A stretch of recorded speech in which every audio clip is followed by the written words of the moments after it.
Hello, everyone. Welcome back to our new episode on industrial marketing. Today, we have with us Upadhyay. She is a content strategist and runs a business called CDM. She's also a good friend of mine, and she helps a lot of corporates and industries come up with content strategies that effectively get into lead generation.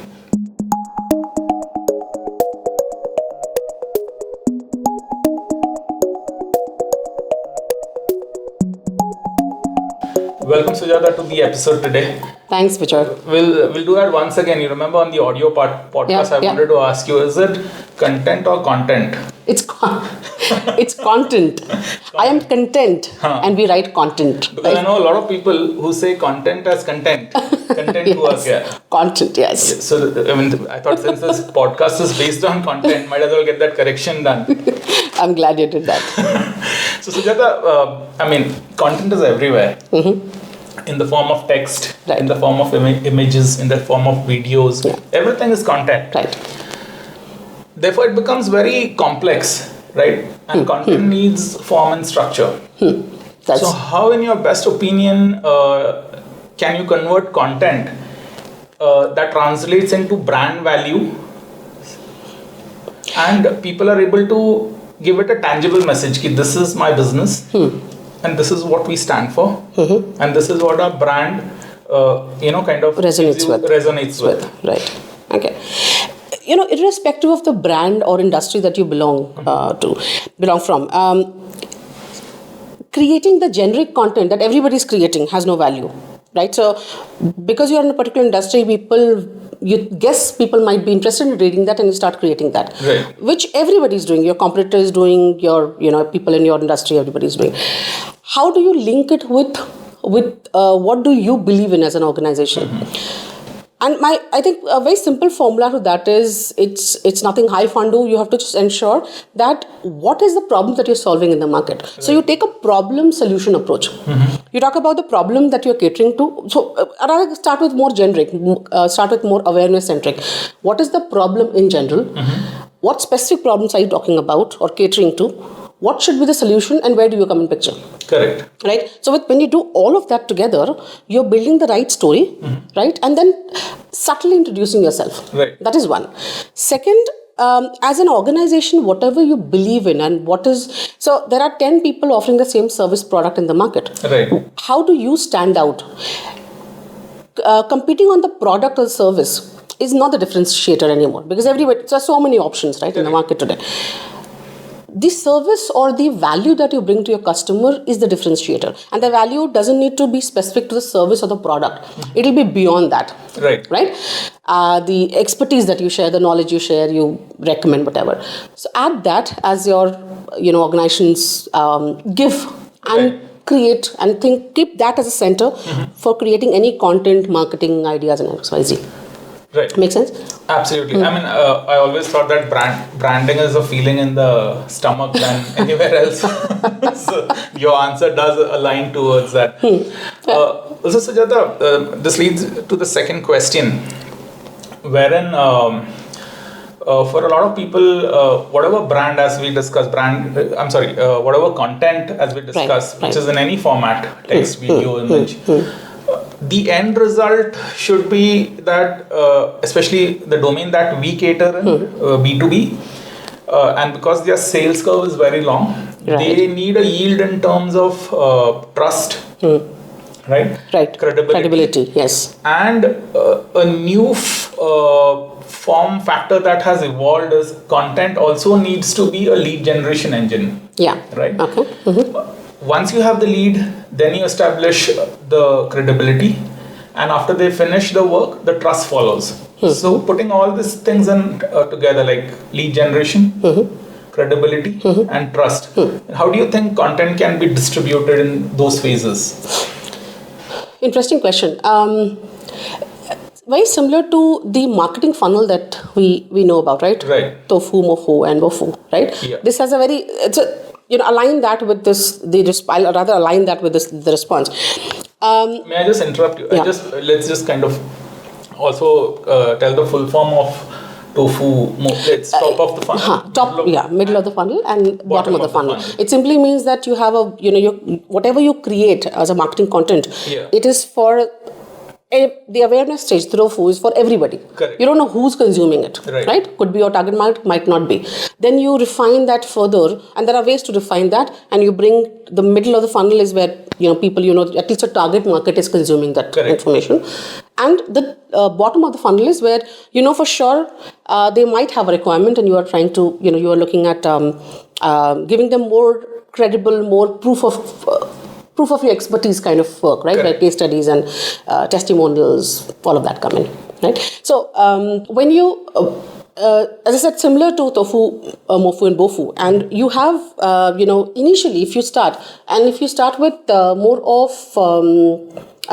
thought leadership content, where CXOs, experts from the organization, are sharing their views. You don't have to be very specific to your product and service, but you're talking about in general about the market, the trends, about which direction should this product service industry go in. So you're sharing your opinion, you're sharing your intelligence, right?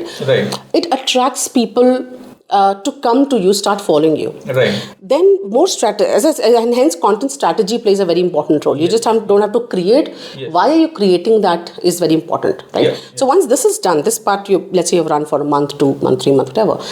Then you move to a section which, again, similar to the middle of the funnel concept, where you are talking about more in terms of very problem specific, more catering to your target market, not talking generic, talking specific. Here is the problem, here is the solution. And how do we what is our approach? What is the process, methodology, use cases that you want to talk about? This is where the credibility building starts. Right? So earlier you are getting to know as a brand, to be known as a brand, right? With the first set. Second set is where the credibility building starts. The third set where you actually start refining, where people say, oh, they have done it, been there, done that. They know it. Oh, I have a requirement. Let me go and talk to them, or let me ask for more specifics. That's where the case studies, your success stories, your client testimonials, more specifics come in picture. That's where the lead generation, the funnel starts. So your answer basically also ensures that none of these tactics that you've suggested, ChatGPT can help. Right? So, now people, I think, are looking at content wherein they also want to see the person or speak to the person who sent the email. Because if the email looks something else and the person behind comes across someone else. So, therefore, you correctly mentioned about thought leadership, right? So, we have a lot of our clients who are not generally comfortable with English as a medium of communication. Or because most of our clientele, the people behind the business are engineers, neither are they good at marketing communications per se, right? So what would be a good start point for someone to create authentic content? Okay, interesting question. Now, generally, I would say when let's say you're doing a video as one of the to share your thought leadership, the language isn't the barrier, shouldn't be the barrier. You think you can talk in Hindi, convey the same thing in Hindi as the primary language in India, or you're looking for more regional because your target market is regional, go ahead and do that. People today, with so much of information available on the internet, what they're looking for is something which is more authentic, right? As the word that you used, rather than which language. That at least people that I have worked with, I have seen that they don't care about. You should know English was a thought process earlier. It is not today. Are you talking sense? Because there's so much information available, so you should be able to give that authenticity. Now, but at the same time, not knowing English, which is a global language, will have its drawbacks as well. Like on LinkedIn, you can't do that. You can't write in any other regional language. That's why there are people who can create, like content writers like us as well, right? So we work with different CXOs. We call it the CXO branding as one of the offerings, where the CXO in their language, we have these meetings or a call every week, 15 minutes of information saying, this is what I want to talk about, this is my knowledge, this is whatever. You've shared it.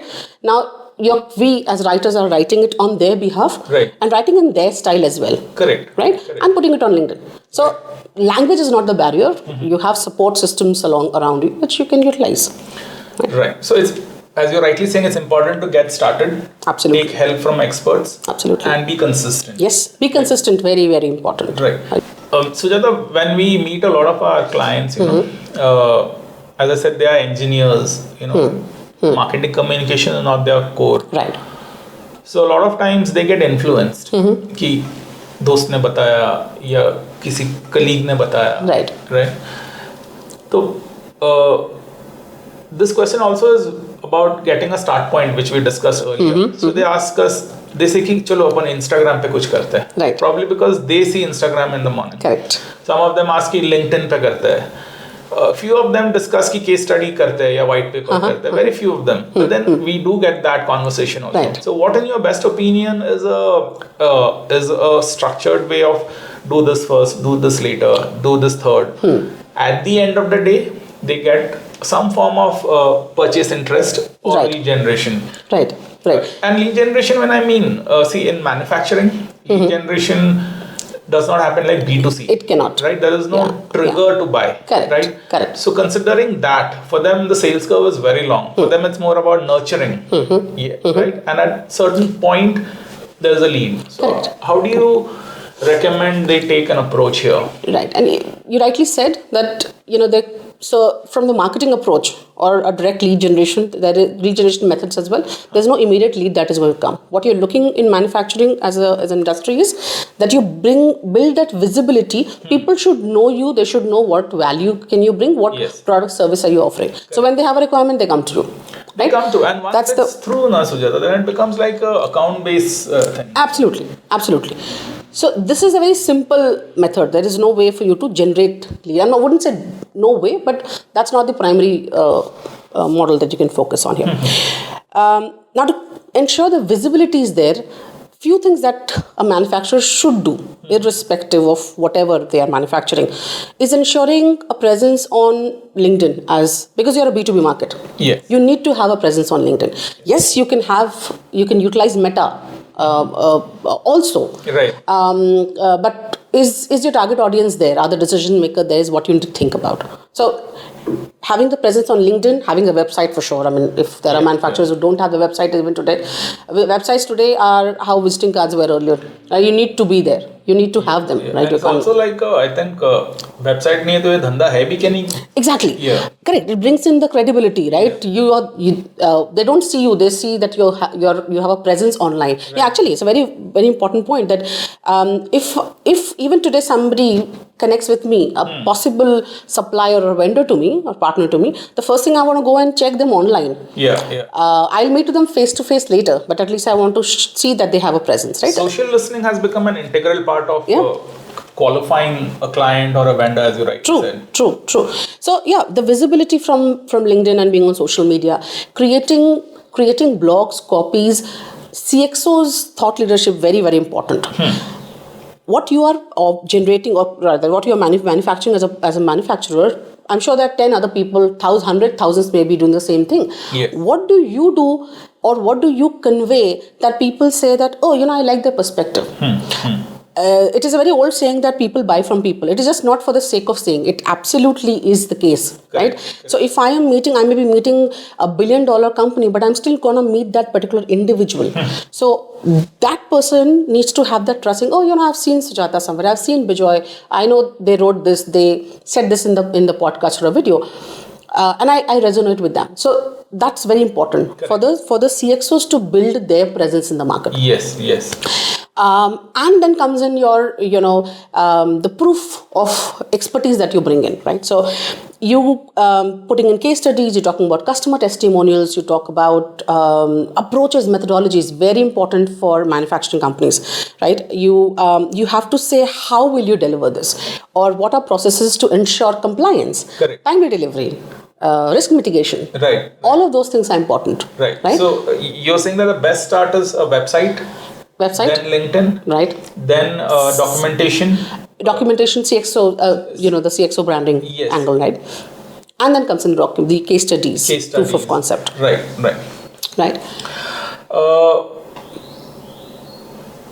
So, Sujata, like one side of the business we discussed, correct? Jahan pe we are speaking about till the point business is delivered. Right. Right. Right. After the business is delivered, in B2B mostly they deliver something that is predefined. Right. Correct. So Correct. customer satisfaction is not like what it could be like after eating a burger कि बहुत अच्छा है या फिर ये तो मैं घर पे भी बना सकता था जो अपन कभी बनाते नहीं तो but in B2B it's more like has something been delivered to the specifications which they call as customer delight. Right. Right. So once customer delight is generated, how can some business encash on that side of content? So after they have become your customer, right? Right. After you've become their customer, you've delivered what to specifications. Now they are happy, and because it's B2B, generally business repeats. But then they want to ensure that this particular threshold where the customer is delighted, they want to capitalize that into content. Okay. So, in fact, if any of my customer, and most of our customers are happy with us, but wherever they are, the first thing I want to do is ask them for a testimonial. Yes. Written is easier, and most of the clients will say, okay, why don't you write and give it to me, and I'll pick the best that resonates with how I would have wanted to convey it, and but videos have a better impact. Yeah. We have seen that, right? So, ask it immediately towards the project closure. Don't wait for another 2-3 months. But that's a very quick way of, whatever you have done, how do you ensure that people know about it? Yes, you will create case studies and all of that, but with customer video testimonial really, really helps. You should never miss on that. And video is now the new document. It does not look like work. Yeah. Right. It doesn't, right? That's the best part. So consuming that also is easier. Easier, yeah. And it's now transportable also. Correct. With the advent of so much data being given. Correct. Right. So you're suggesting that the lowest hanging fruit here is to get a video done immediately. And then propagate it using the correct content strategy. Correct. Right. And there are many other things that you can do, right? So your success story needs to be converted into a long form article. You talk about general problem solution and say how did you, in the last closure needs to talk about the success story. Right. You create social media is, again, I'm using that as one of the platforms, but you talk about the efficiency that you could bring into the manufacturer or to a B2B business or an IT firm, whatever it is, right? Yeah. You talk about that efficiency that will, so you say, let's say if a lead generation firm like us, and we say 3x lead generation, we could do 3x lead generation for whatever IT services or SaaS product. In a services firm, we talk about efficiency, whatever that is, that number needs to be more highlighted. Number is highlighted, your target market gets attracted, they want to read and know more about it. Right. That's what should be done. Also, I'd like to take your permission, I'd like to steal something from you. Sure. From your clients to our clients. You work with, software companies, right, corporates of a large order. Right. We work with manufacturing companies, I know, small, medium, large OEMs. So, what would be the best practices that manufacturers can learn from the corporate segment or from the IT segment? Okay. Knowing both the markets a little bit, knowing IT and knowing manufacturing from you rather, I think one biggest differentiation that I see is, and it's not wrong, manufacturing was more of a traditional organization. IT started with, being online. Online angle came in and, you used to computers and all of that. Manufacturing took a longer time to that. Yes. And that is where they lack. They lack the being online, having that digital presence. Right. But that is the need of the market. Yeah. You can't not do it. This is a must have. It is not a good to have. Right. So you may not have expertise in house. It may be very overwhelming because you don't know the subject, and that's okay. Right. I don't know manufacturing. I don't even know IT. I don't know coding. None of us, I think both of us don't know that, right? Right. But we understand the market to the level that we can deliver them the right services Correct. for them to promote them, right? Same applies to the manufacturer. You know manufacturing, you don't know about, how to market yourself, how to become visible. There are so many organizations that you can leverage on. Right. Rather than worrying about how do we do it and hiring somebody. And I know so many organizations who have failed with that because that is not your core competency. Correct. Right? Correct. We outsource for everything, right? You outsource so many of our chores, we outsource. Yeah. Because I don't want to put in my efforts there, but I need that to be done. Simple. Yeah. So they must outsource it or delegate it to a professional organization that can do it for them, just like they outsource a lot of other business functions. Absolutely. Okay. Absolutely, right? Because you have to do it. You have to do it, and it's an integral part of the business today. Correct. So you have an order. Let's say again talking about manufacturing companies, you have an order. Your production is on and all that. But what next after 3-6 months once you have delivered this? Right. So how do you build a pipeline? Even if the sales cycle is 3-6 months, 9 months, 10 months, whatever it is, you have to start building now. So you have it later. And I think a lot of businesses on all sectors, particularly in India, after the change in administration in the West largely, have realized that you cannot be dependent on one single market and you can't speak only one language like English and get through. Remarketing, recommunication has become critical. Right. So, it would have been great had they started a few years ago, but now is the time to at least get started. Correct. And it's not only the single market or communication that we're talking about. Multiple channels that are there for your lead generation and visibility. You have to be everywhere. Some of our customers come and say, okay, we are doing email marketing. Okay, do we need to also be here? We'll not put in money there. We'll put in email marketing.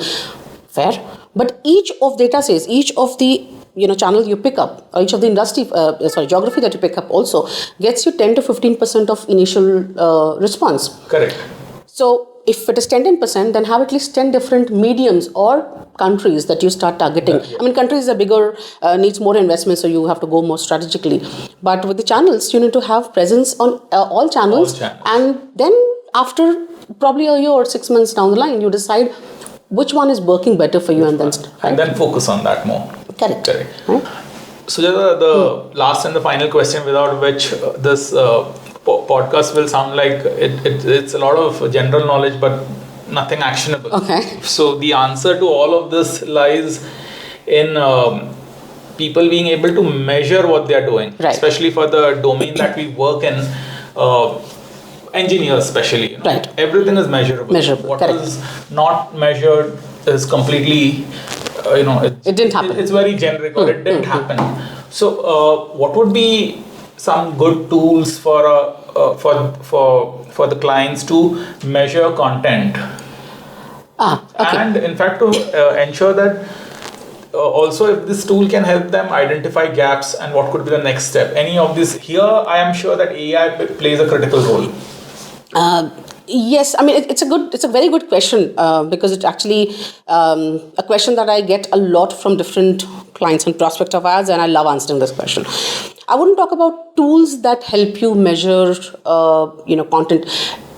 There are many, okay, but depends on what are you tying the content with. So when you're running an ad and utilizing content, you can measure the ad, not specifically the content. So you can, but you can't. It's a gray area. You creating a lot of content, distributing it via SEO, you can measure the results. So content, of course, plays a part. But there's, if you are looking to directly kind of measure what a blog, let's say a blog, is the blog getting traffic on the website, you can measure that. But it's beyond that, right? If you're expecting content to act as your lead generation medium, that is not the best practice. It helps in building an awareness, building in your brand, telling people you exist and here is your intelligence, your expertise. Absolutely. Right? So it does beyond a typical lead generation that you're expecting out of that. Right? If a lead comes in, somebody says, "Oh, I read this article of yours and I read that white paper and I have a requirement. Let's talk." That's a bonus. Correct. Think of it as a bonus. You don't expect the bonus; it just happens. Yes. Right? So you should look at, in fact, one of the clients that we're working with, and we are doing CXO branding for them. Yeah. Lately, I heard from them that the sales cycles have reduced.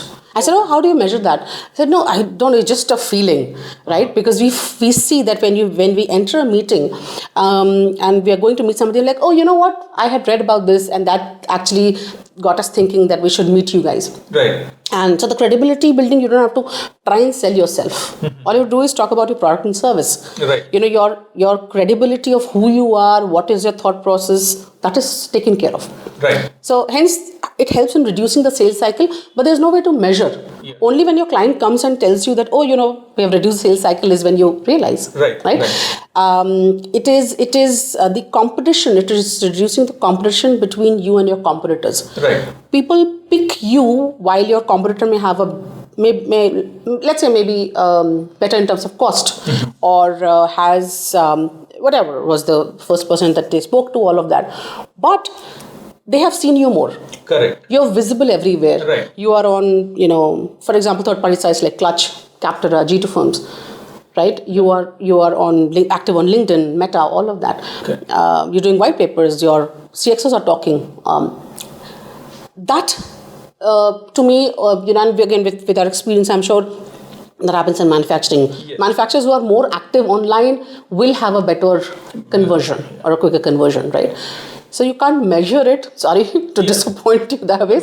But also, you know, I can place a parallel, and I'm the wrong guy to place this parallel. It's like going to a gym to maintain a healthy lifestyle. You can't keep measuring what you do, but it's a feel-good factor. Correct. Absolutely. Very good example. Right? So you keep the input consistent, and you get a feeling whether it's working or not. Correct. Definitely, there will be tools to measure, yes, but the feeling is paramount.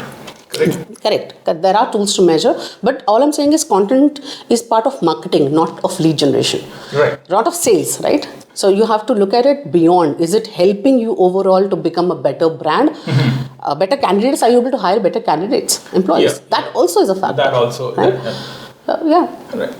Okay. Sujata, so we've had a very good discussion wherein a lot of our listeners will be able to at least get a start point. Yeah, great.